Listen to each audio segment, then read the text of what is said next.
I'm Eric Miscoll with EMS Now, and welcome to this edition of the Eric Miscoll Show. The focus of our discussion today is to get an update on the material supply chain. And so we have once again invited two gentlemen who are very intimately involved in this, Mr. Don Akery with TTI and Mr. Dale Ford with ECIA.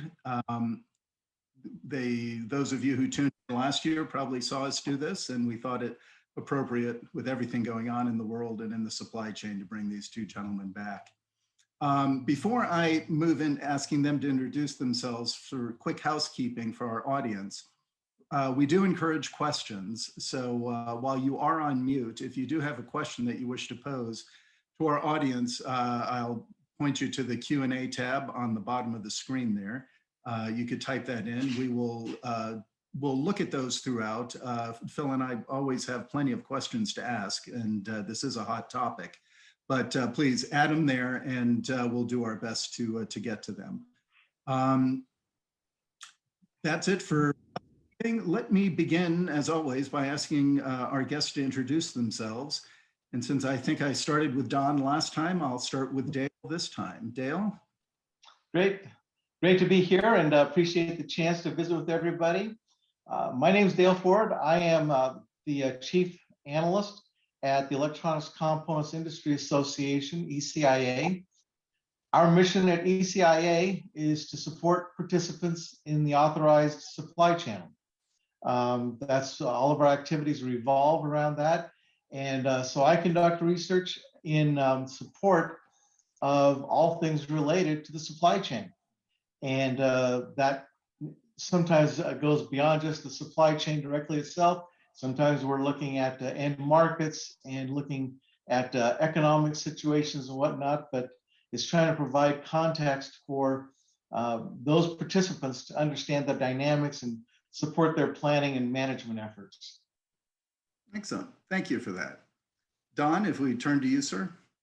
Yep, I'm Don Akery, and I'm president of TTI's Americas business and sit on Mike Morton, our new CEO's corporate staff. I've been with TTI for about 8 years, but been in the industry, I was counting the other day, I think it's getting pretty close to about 38 years. So all in the electronic component distribution part of the business since 1984. TTI is the corporate entity. It's also a brand we go to market with, but the TTI family of companies represents over $6 billion in revenue. We've got the family is obviously TTI, Mauser Electronics, Sager Electronics, and then we've also been pulling together a group of niche semiconductor companies run under Michael Knight. We don't brand it as the TTI Semiconductor Group externally, but it's RFMW, RF and Microwave, Symmetry Electronics based out of Los Angeles, and then Changnam. We've also bought a couple of software development companies to go with those businesses. Okay. But we've been around for, actually, TTI's been around, this is our 50-year anniversary. Okay. Wow. Excellent.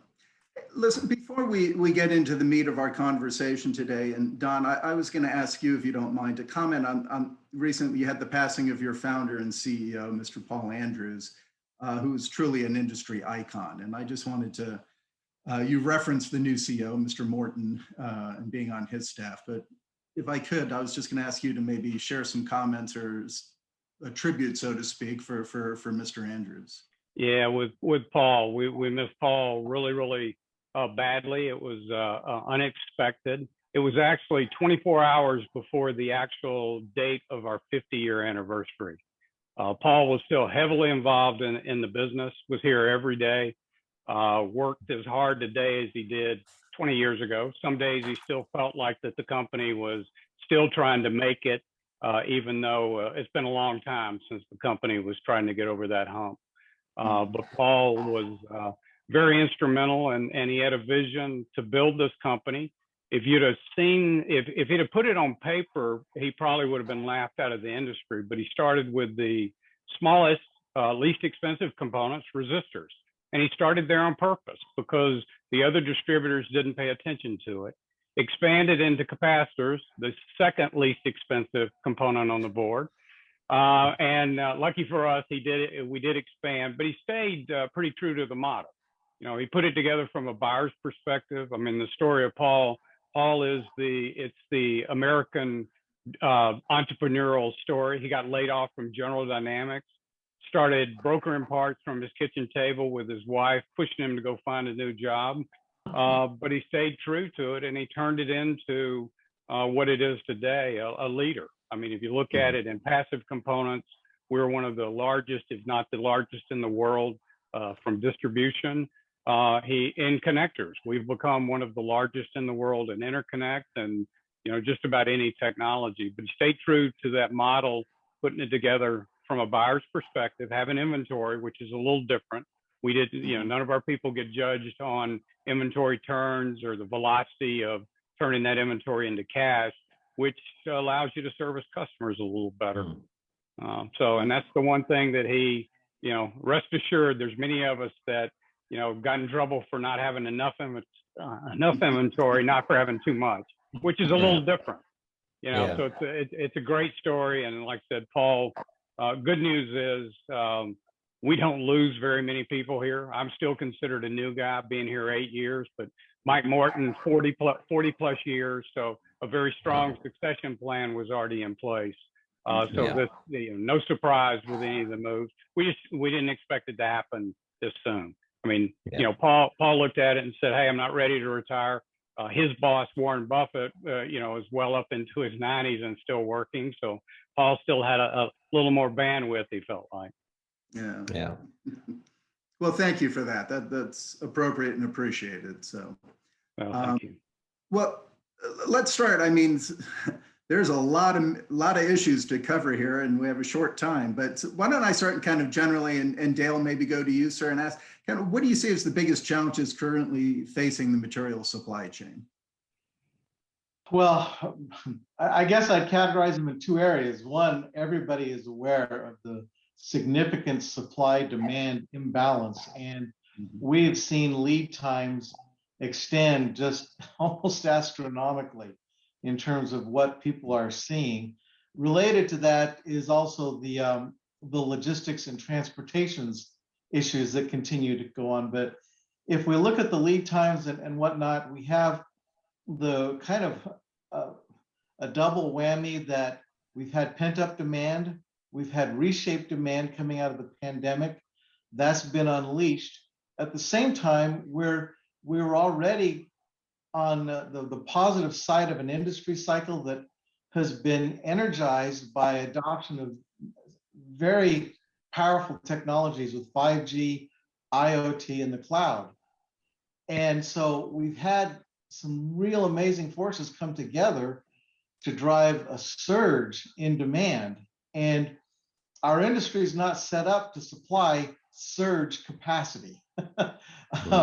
We're more prepared to manage inventories across the supply chain and work towards steady state types of environments, growing and expanding, but not surging. And we're in the middle of a surge. And so people are frustrated that, you know, companies are booked out, many of them through the end of this year into early next year. And then we have, and we can discuss it later on, in addition to the pandemic, we've had some other hits on raw materials and components in the supply chain coming from other sectors, with supply of resins for plastics, with semiconductor factories being shut down due to different natural disasters and whatnot. So that we're having a hard time keeping up with the supply side. And then just to briefly mention the logistics side of things, there's a Lehigh University publishes an index where they look at different challenges for the supply chain, and logistics and transportation is at the top of the list in terms of concern. And you know, you look, everybody saw the Suez Canal, but in addition to that, we have Los Angeles, Long Beach harbors, ships anchored out there that can't get into port and offload. And so this surge in demand and shipping, those two, I would say, are the big issues that we're facing right now. Dale, just on the demand side, tackling that first, What do you see in terms of quantifiable shift in demand? And you talk about demand surging. Is that surging by 10%, by 50%? And is it in specific devices or specific groups of devices? Well, if you look at the end market, you have to be a little bit careful looking at year over year. In fact, you have to be really careful looking at it in the coming months, because we saw the collapse March, April, May, June timeframe, right? And we're coming up on that. So just a caution to anybody who's looking at year over year numbers, you're going to see some incredible year over year comparisons. But if you look at kind of the trending going forward month to month, we have an index that we call the Electronics Component Sales Trend, the ECST. And in terms of expectations month to month, well, the status of the current month compared to the prior month, and then looking forward a month, we surged to the highest level ever in that index. It's just been a dramatic surge, jumping up by 26 points. And it's not quite as strong in April, but it's still very strong. So it's like we're still accelerating, but not just accelerating at the same rate in the industry. So we see that continued surge, but you have to be careful with the growth rates. I've seen growth rates, for example, in semiconductors, forecasts all the way from 6% to 20%, depending on who you're talking to. I would favor, frankly, something in the high double digits for semiconductors, for example. I think that the way that, if we can supply it, that's the real question. It's not if the demand will be there, it's if we can supply it. But as far as reshaping the demand, you know, the new environment with telework and education, we're now seeing greater demands for compute capabilities in the homes and communications capabilities, and that's really going to boost 5G going forward, and the solutions that it can provide. And so we're seeing just the reshape of the balance between commercial, industrial, home environments, and then kind of just temporarily, we're not going to be out of the woods on the automotive issue anytime soon. The automotive makers made a big mistake in even canceling orders last year. And the interesting thing is that I did a survey asking what people thought would be the main driver of business with distribution this year. In 2021, electric vehicles came out number one. And so the shift for electric vehicles is just going to add to the challenges of meeting demand in the automotive. Don, you seeing the same? And are you seeing, you know, what have you seen in terms of those numbers and stats? Yeah, and if you look at it, I agree with Dale, the year-over-year numbers, albeit first quarter of last year was a record for us from a booking and a shipping standpoint. So the year-over-year comparisons are not as irrelevant as they will get later in the year. But we've been back looking at peaks, and we look at daily ship rates, daily book rates, and since actually October, every month has been a record after every month: October, November, December, January, February, and March from a daily ship rate. So it continues, the momentum continues up. Obviously, the numbers for Q1 are, you know, we set the bar. And again, this is across all of our businesses, not just the TTI business. Typically, Mauser's a leading edge. We see the increase. They start a few months or a quarter earlier than the rest of, I'll say, typical distribution. We've seen it in all market segments. We do put commercial air, I will put a disclaimer in there, commercial air and military defense spending we put together. That is up as a collective. When we split out commercial air is down. So that's the only segment that we haven't seen rebound. You know, the automotive numbers, since the automotive guys got out of line, you know, in April and May of last year, they made a big mistake. They didn't have the inventory, didn't have a pipeline, and they lost their position in the factories. That has taken up a lot of the capacity as they've tried to get back in line. But it's not just them, it's across the board. Industrial, which is typically something you see in our business in the low single digits, that's double digits. So it's, we're seeing it across even that segment. We do believe there's a little bit of, I'm going to say, aggressive purchasing. We're definitely seeing it in the automotive world. They're probably trying to get ahead, trying not to have the problem again. But we're seeing it a little bit in the EMS segment. The other segments, truthfully, their systems and processes don't really allow for it unless they go do some programming changes. So we're not seeing as much there. One thing Dale said, he talked about the, supply and demand, the demand being much greater than the supply. Part of that was started with COVID and the factories not being able to output. Yeah. Then when you turned it back on, the resin and some metals have become really, really hard to get.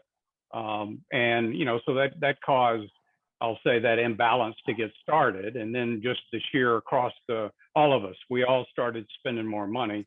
I know I personally have, since December, have purchased 2 new cars. All right, and something I hadn't done in a long time.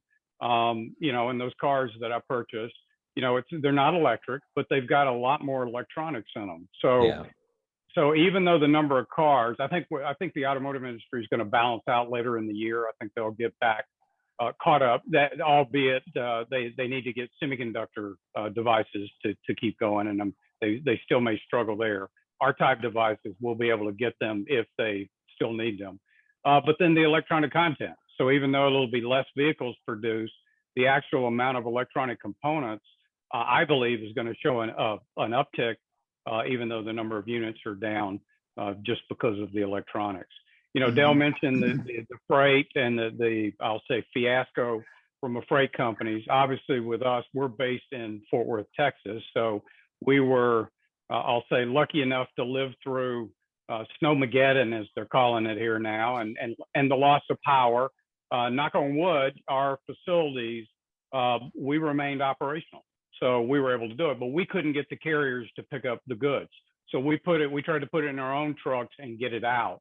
And it took them 3 weeks just to, I'll say, to get caught back up, and even though we were able to run. I'll say the third part of what's happening out there that Dale didn't touch on is the cost piece of it. There are cost increases that are, I think, putting a little bit of ripple in the supply chain, more so from the way the customers are buying. They know that increases are coming, so we're seeing some trying to buy ahead of those price increases. And that's the resins. Corrugated. I have a corrugated calculator that I go in and look at. Corrugated's up 11%. And there's some size boxes you can't get as easily as you did before. So then you put all those things together, and the cost that the suppliers, it costs them more to run their factories today than it did. So that's impacting the supply chain to some degree. And I think it'll pick up in Q2 a little more too. Yeah. Wow. Just quickly on the issue of demand, you talked about the automotive industry making mistakes.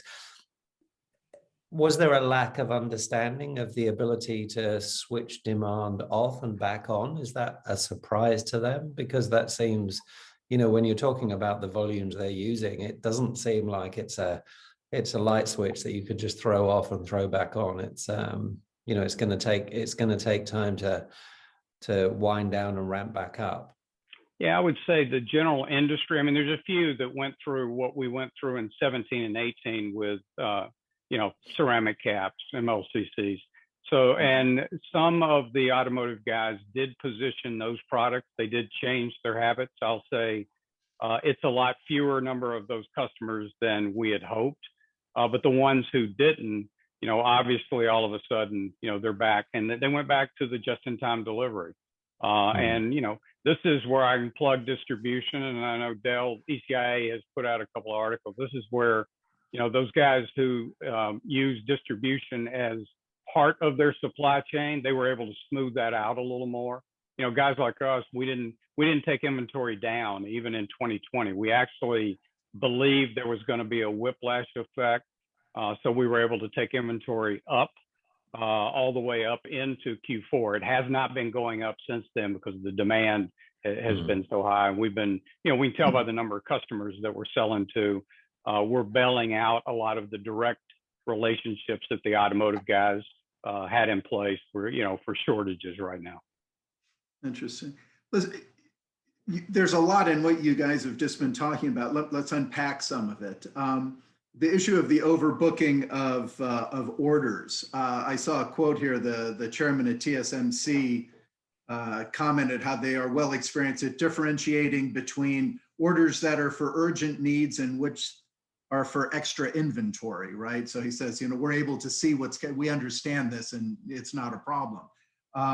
So I guess I'm just curious, is this true for most component manufacturers, or does that really pose a problem? Don, Okay, all right. Yeah, I'll start out. I think that comment was probably related to the automotive world because you can go back in and do the math. So if you know the number of units, you typically know if you're a semiconductor supplier, you know how many units you have per vehicle, per platform, and it's pretty easy to go back and do the math and see that over-ordering's occurring. It gets a little harder when you get outside of that. I'll say the mil-aero part of the business, some of those programs you can tie it back, but you get in the general market, and the truth is, we look at year-over-year historical trends, and then we go in and look at the customers of what they're reporting from a sales perspective. And if they're sitting here buying at 25% ahead of last year with us, but yet their sales are up 10%, chances are that something's going on. And again, we're not seeing it widespread. EMS, they're trying to get ahead of it. And then the automotive world, I'll say, are the ones that we can clearly see. Now, what we're doing is trying to have the conversations and assuring them that if they've been a long-term customer, then we've got a pipeline or we've got the inventory on the shelf. Gotcha. Dale, what's your opinion on that, sir? Well, I have to apologize. It looks like I got an unstable connection. I fell off and had to jump back on as quick as I could. So I didn't hear the first part of the question, but my sense is just with what you're saying in terms of demand being real, perhaps is something along those lines. What's happening is you're listening to the quarterly reports. The suppliers are feeling quite confident because they're saying people are so anxious to get supply that they're entering into non-cancelable contracts. And so the suppliers are feeling pretty confident because one way or another, they've got to take these parts.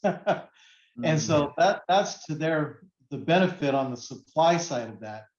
But still there will be the challenge. It's interesting just to come back to some of the unique elements that Don was talking about, costs and supply issues.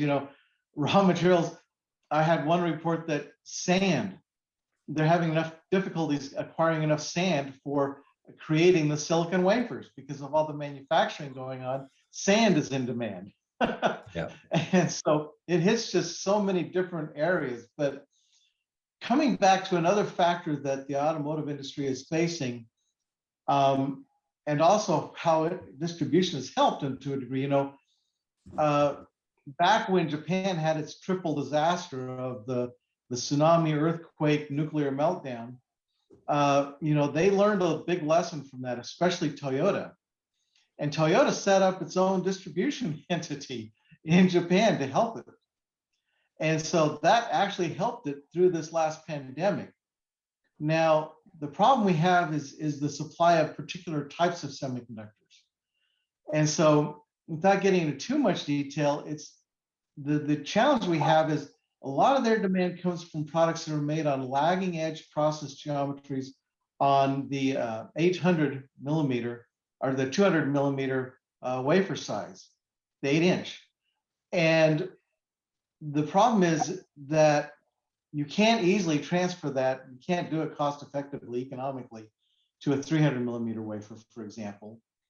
And nobody's going to go back and put in trailing edge technology. Semiconductor equipment manufacturers are going to make the equipment. And going all the way back to mid 2019, VLSI Research was reporting that fabs were running at 80% and above. And now 80% is considered in the industry full utilization.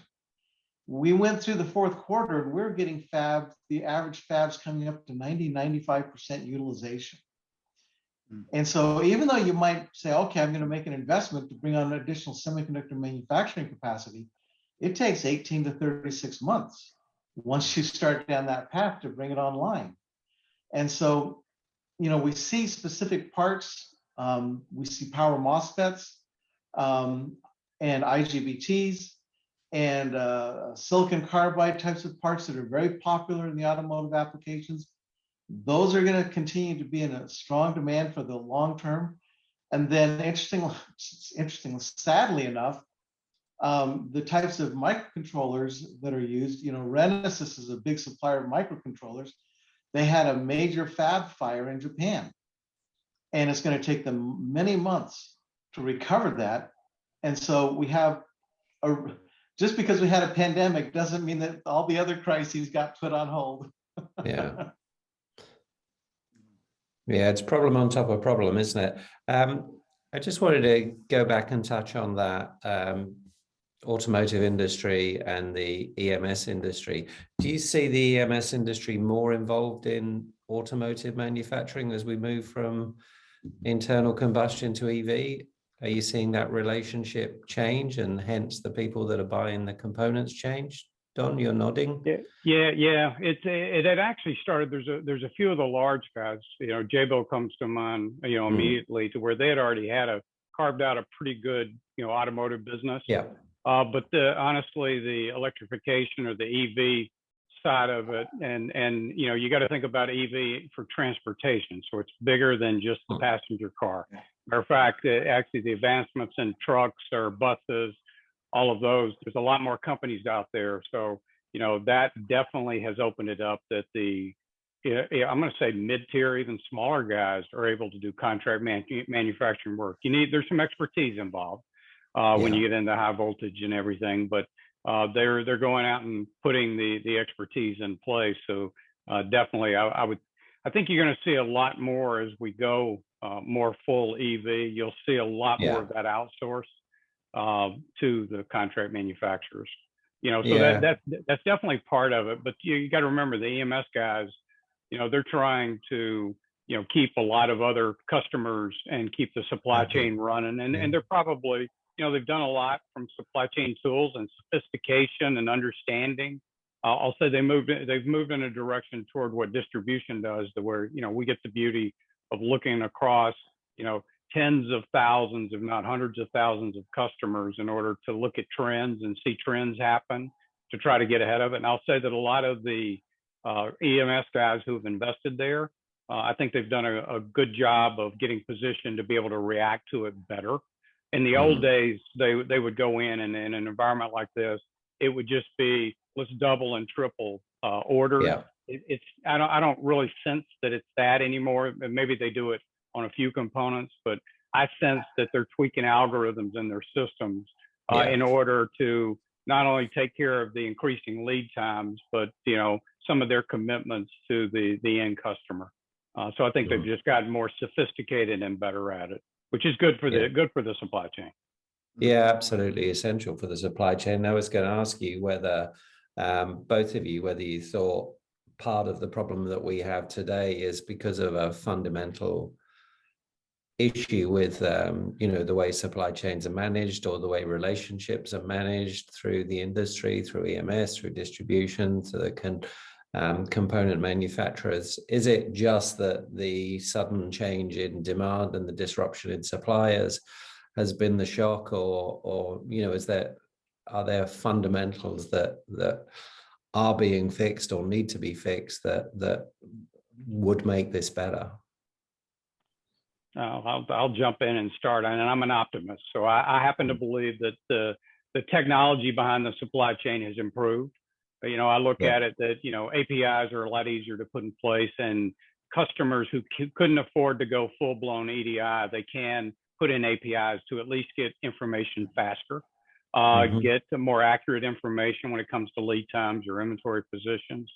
I will comment, the EMS guys, different than automotive, they did work distribution into their strategy.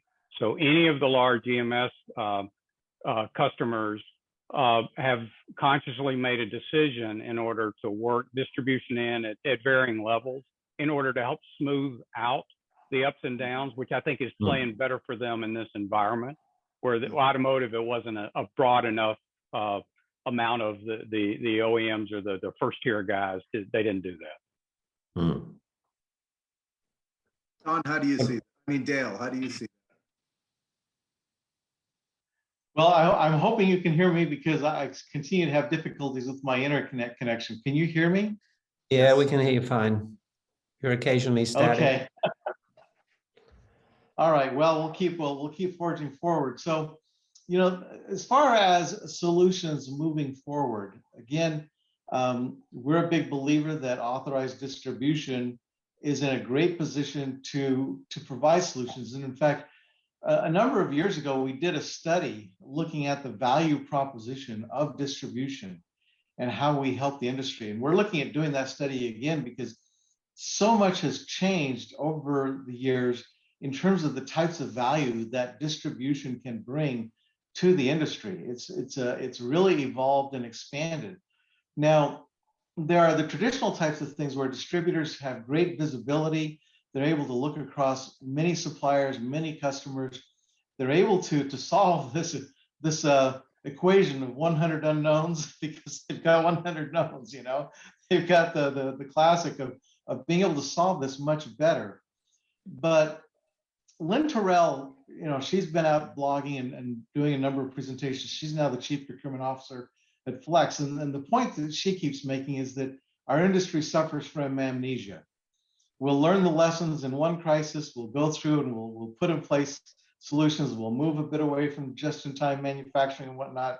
Then we get comfortable and we go back to our old ways and we set ourselves up for another fall. Her hope is that 2020 was a big enough impact that we won't forget it anytime soon. So in many ways, we know how to manage through these, but we opt back and try to optimize the profitability and whatnot. Looking down the line, however, there's other developments out there that I think are quite exciting. And that is the application of artificial intelligence to how the supply chains are managed. Now, it's not new to say we will do scenario planning and look at different things in scenario planning, but with the application of artificial intelligence, you can do many new types of analysis that allow you to understand if this type of impact takes place, you will experience this type of supply challenge for this period of time. And so you can start making more specific plans when you apply artificial intelligence. And there are various companies out there, academia, teaming up to provide these types of solutions to help us improve the intelligence that we bring to managing the supply chains. And so that's one of the things that I'm quite excited to see how that is applied forward. Yeah, I think we can be optimistic about that. Don, is that the reason you've been acquiring software companies? No comment. We've got tools in place today that, you know, again, a lot of us have a lot of data. You know, think about Mauser and the hundreds of thousands of customers they sell to across every segment that you can think of, and then you put TTI in regions of the world, and then these semiconductor companies. But we've got, I'm going to say, AI that helps us identify those trends. You know, the data has always been there, but it's a matter of having somebody sitting down and trying to analyze reports. We've got artificial intelligence that's going in and actually looking at and ringing the bell when it sees something that we need to address. And I mean, if you look at it, when MLCCs in 2017, you know, our product team, they were alerted. They saw something happen, something looked different, and they started buying, which allowed us to keep a lot of customers running throughout and not shut lines down. But if we hadn't have rang that bell and started ordering in 2016, we would have never survived, you know, all the way through 17, much less into 18. Mm-hmm.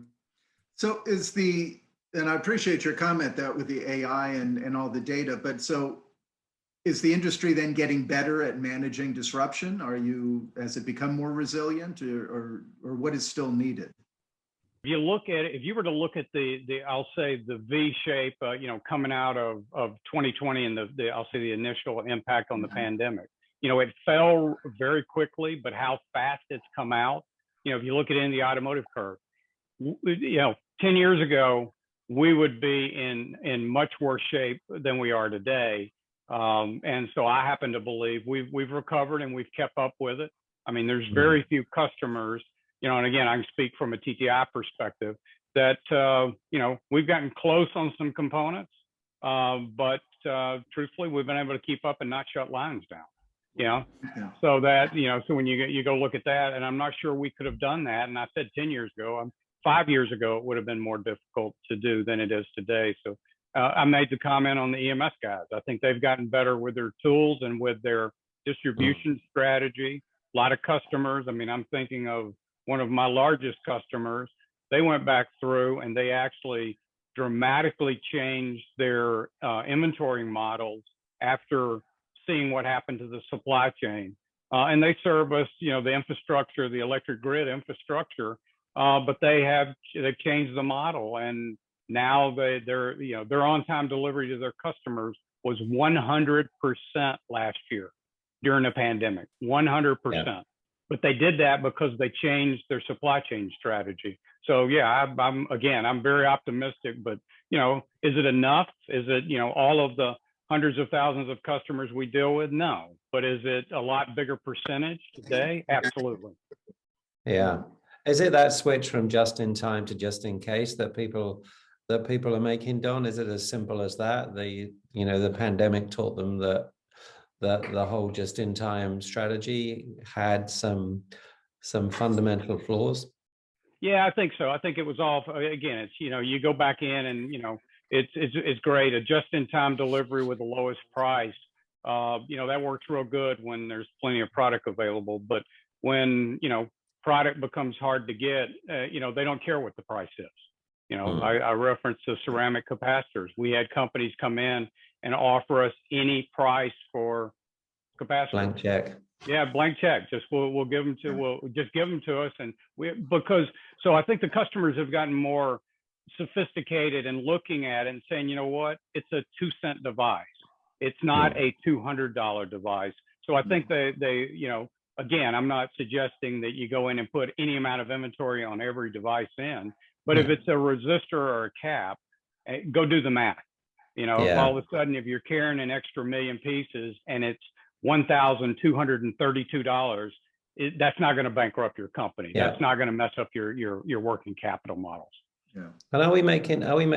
And sorry to be all over the place here. Are we making some fundamental mistakes in design where we're designing ourselves into a corner and creating a situation where we've only got one component solution or one semiconductor or one supplier that will allow us to complete our product? And should we be creating designs that allow us to be a bit more agile in the supply chain? Dale, you're back on your phone by the looks of it. Yeah, I gave up on my computer. There you go.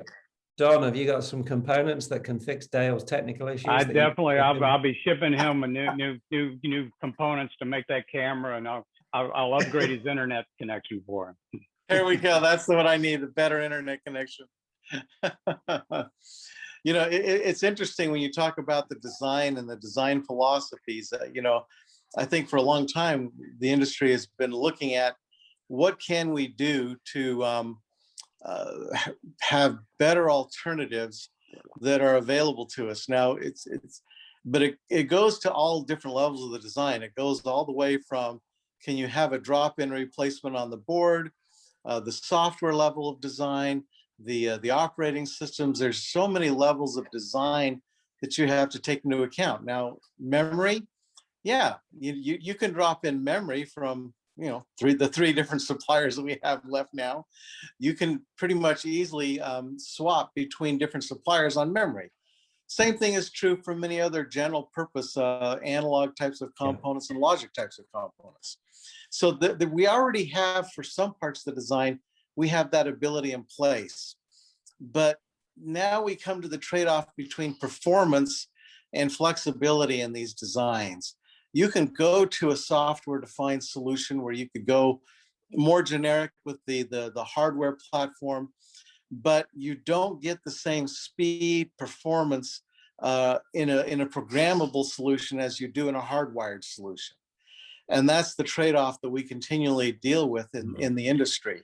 Now, there is a possible solution, however, and that is as we go more towards cloud-based applications, where I don't want to go all the way to say we have dumb terminals on the other end, but as we go to more cloud-based applications where much of the processing takes place on the cloud and we have very low latency with the 5G communications technologies to communicate between the device and the cloud, then we get into situations where you could have the higher volume devices employing components that could use designs that are more, should we say, flexible, while you perform more of the calculation intensive functions, the image processing types of things, et cetera, back on the cloud. And so there will definitely be a re-architecting of, I believe, most of our platforms that we use at work, at home, and industry. We're going to see a significant re-architecture to take advantage of these benefits. And so some of that could help with this situation that you're talking about. Yeah, with the supply chain. Don, I'm talking to a lot of EMS companies every week, and some of them are with their customers now have had such a long addition in lead time that they've actually got time to redesign a PCB and get a new PCB online in that period. Are you seeing that? And do we need to think about that much more at the initial design? Yeah, it's much more, it's much harder. And the EMS guys, again, have got a lot more design control, so they're able to respin a board. We look at it when they're dealing directly with us, trying to get them to go in and provide alternate sources. The one thing that's changed dramatically in the industry, the days when I started back those 30-something plus years ago, there were component engineers at every customer. Somebody for our teams to go work with, to go in and look and say, you know what, you've only got one supplier on this. I've got 3 other guys that can actually do that. And that's something that has been lost. So I think that's sort of, I'll say, put us in a little bit of the predicament that occurred in 17. So some went back and did go look, some went back and started doing the math on it. And when things freed up, they quit. They started looking at it and they said, hey, wait a second, I've got, a ceramic cap. And I've got, they only had one supplier that was called out. And that's all they could take. And what we encourage them, go back in and look at these suppliers to give options of how the product flows in. And I'll say some did go back in and do some work there. Some of the EMS guys did a good job working with their end customers. And they're probably frantically doing that today with some components. The difference is today, back 17 and 18, it was really limited to just a few product sets. It's much wider this time.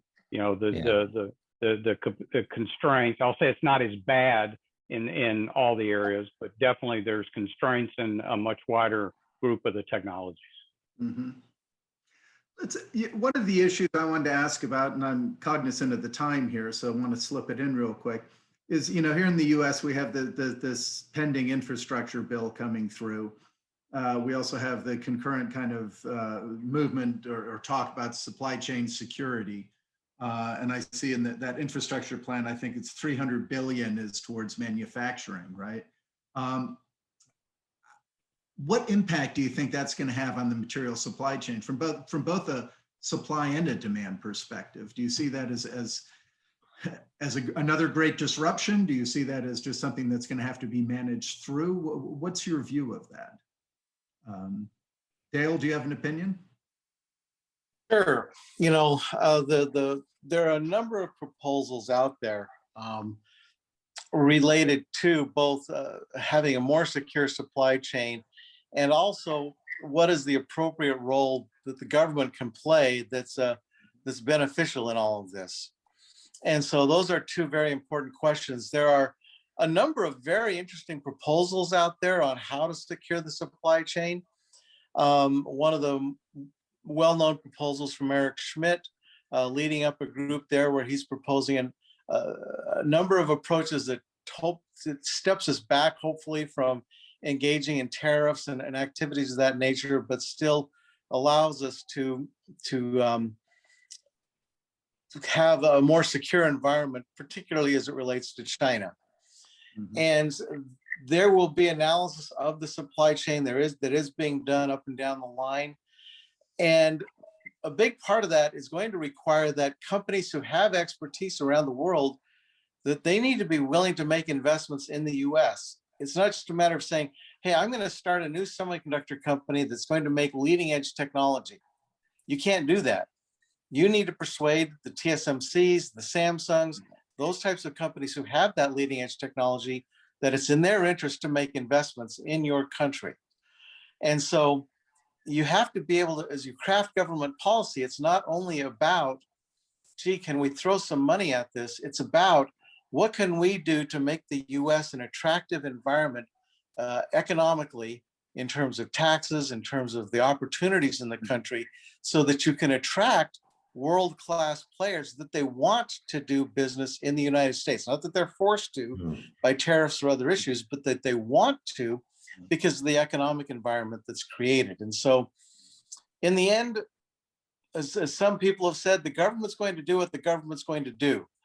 And companies in our industry simply need to be agile and prepared to respond to whatever path the government chooses to go down. Yeah. So Don, how are you going to spend $300 billion? A couple of new cars. Yeah, that's it. No, I got 2 new cars, so I'll have to pass on those. But I'm in good shape for at least a year or two.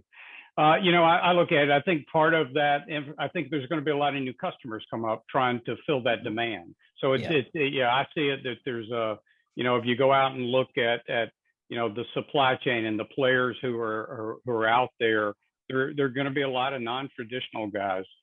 So I think that's going to be the challenge for, I'll say, those of us who have been in the business and these models that are put together.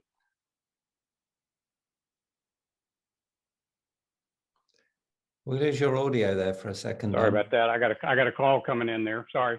Yeah, somebody wanted to place an order, one of those new customers. There you go. But I think that's going to be the big challenge for us is finding and make sure that we're there to support those customers. I definitely think that, government's going to get involved. I think it's going to be a slow, methodical process.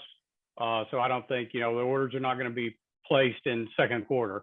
It's going to be placed over a long period of time, and it's going to change pretty dramatically. But I do agree with Dale that, part of it is that the big question is making it attractive, that they want to set up shop somewhere, I'll say at least in the Americas, in order to do business. We've seen, a lot of the EMS guys have changed their strategies a little bit. The tariffs, changed it, not necessarily because they wanted to, but because they were sort of forced to get it started.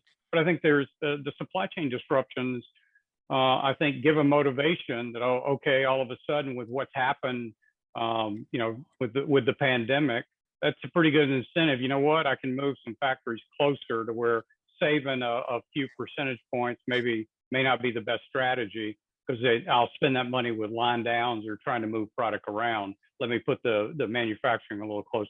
So I think we'll see a little bit of move back in that direction.